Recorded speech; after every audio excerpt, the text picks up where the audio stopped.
and has really become India's calling card around the world. Prior to the growth of this industry, people had a very different image of India, including in countries like the UK and the US. Today, the image is very different. It is based on people who work in the IT industry, not necessarily representative of the whole of India, but these are all images which last.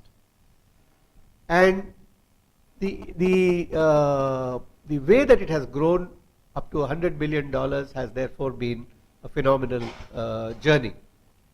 And today, the world over, when people think of IT and they think of outsourcing, the first thought is of India, and more than 50% of all offshoring around the world is done to India. But now we face a huge set of challenges, and the industry recognizes that it's at a watershed. And the watershed is that what has got us from 0 to 100 is not necessarily going to be what is going to take us forward from $100 billion. And the industry has set itself an aspiration of $300 billion by 2020. Now, it's all very well to set a target. Why 300 billion? Somebody will say 500 billion, somebody will say 200. So it's only a number. But at the end of the day, to really reach that kind of a target of $300 billion, you have to grow at over 15%, 17 to 18% a year on a base of $100 billion. It's quite different from growing on a base of $1 billion. Secondly, you are dreaming of this kind of growth in a world which is going through recession in many parts of the globe, where the growth rates have come down to well below 5%. The global GDP is below 3%. The GDP in the country has dropped from over 9% down to 4.4%. The countries around the world are putting all kinds of restrictive measures by way of immigration curbs, by way of non-tariff measures. So in all this milieu, for us to think that yes, we will continue to grow at 18%, will remain a dream unless you do something different.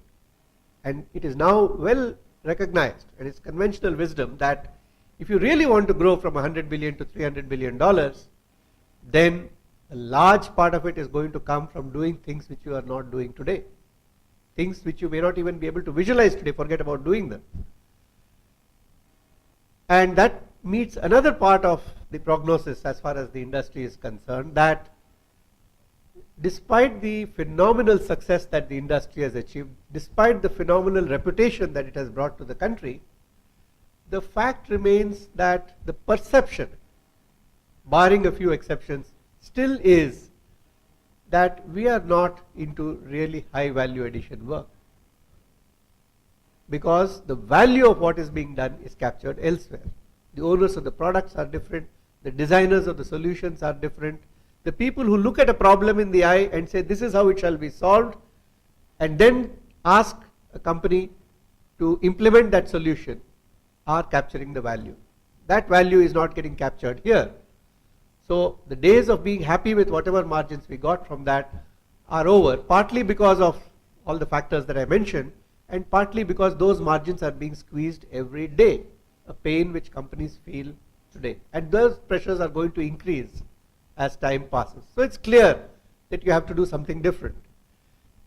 And how do you move up the value chain, as it is said? We have already been doing that. It's not that we have been static. Everybody knows that the IT industry has been moving up the value chain, starting from low-level coding, moving up to actual software management, a lot of the design and so on. So there has been a steady movement up. But at the end of the day, this is a completely different business from the business of innovation, from the business of developing a product, from the business of developing a solution, as opposed to just a product.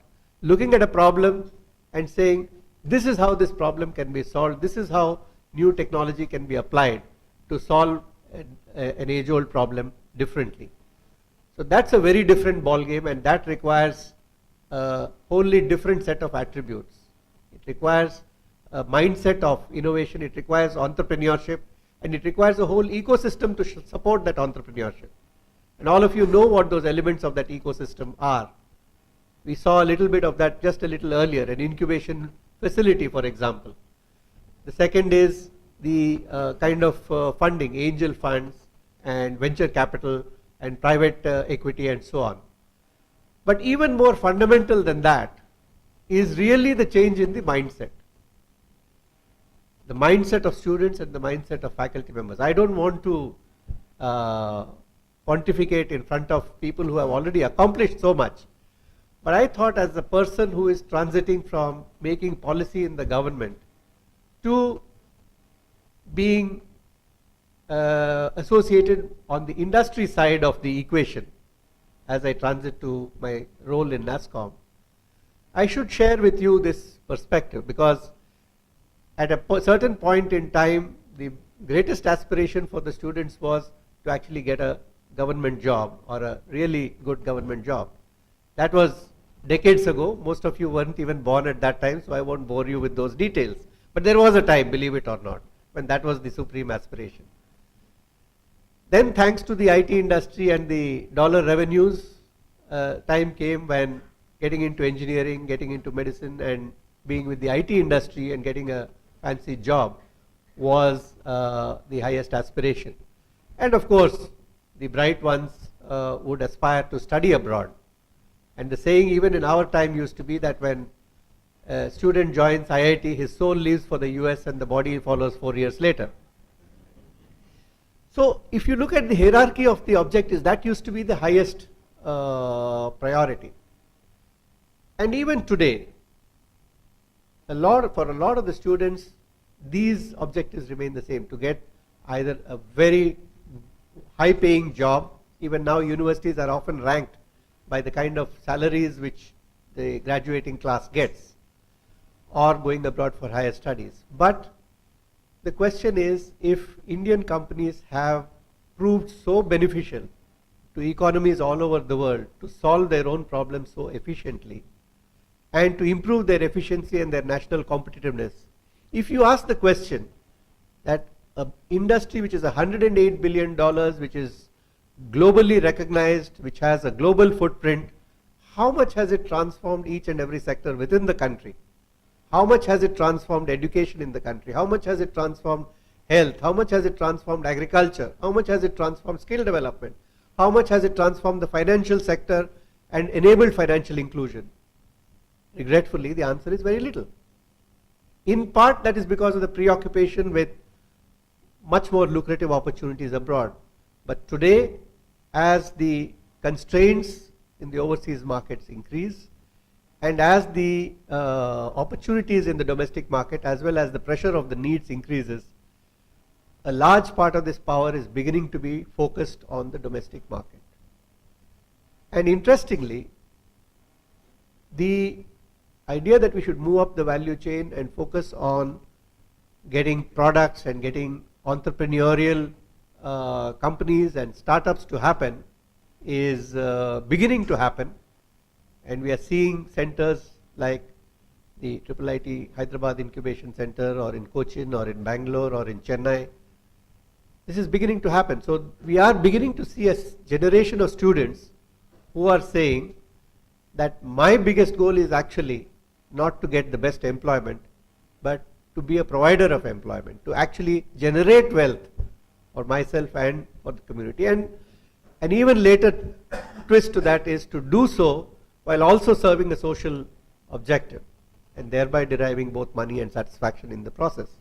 And I think that in many ways, this is the highest possible aspiration which a student could have. I was really delighted to see the kind of things which people are experimenting with, and I do hope that they would have great success with that. Because for the industry now to meet its aspiration, we need a whole lot of such people, and bring in the mindset not of waiting for a job, but looking at the world around you and spotting a problem, and then looking at that problem not as a constraint or a difficulty or a hurdle, but saying, okay, where is the opportunity in this for me to find an innovative solution, applying all the tools that today's technology allows and find an innovative solution. And once that is that happens, then products and different kinds of services and innovations would automatically follow, and the goal of reaching $300 billion, the goal of transforming the way health services are provided, the way educational services are provided, the way financial services are provided, all of these would actually reinforce each other. In fact, they can't happen. One can't happen without the other. And therefore, today, the need for the industry is actually exactly, again, what the IIIT Hyderabad is attempting to do. And as fate would have it, and perhaps has willed it, the IIIT Hyderabad once again has to work very closely with the industry, and vice versa, that the industry also has to work very closely with institutions like IIIT Hyderabad. So, given all of these, I felt really happy and really proud to see the institution, notwithstanding the fact that I have made very little contribution to it, but since I was associated from the inception, it's really a matter of great pride to see how it has evolved. I would really like to congratulate and compliment all those who have brought it to this stage, starting with Professor Raj Reddy, Professor Ahuja, Professor Sangal, and now the baton has been passed on to Professor Narayanan, and I'm sure he will continue the great tradition. And I would also like to compliment and congratulate all the faculty members and all the students, and in particular those who are really looking at an innovation agenda and a entrepreneurial future for yourself, because in your hopes lie the hopes of the industry, in the hopes of the industry lie the hopes of the nation, and if we can make all of this happen, then surely that will be something to be even more proud of than the institution alone. So thank you very much, and once again thank you for having me here today.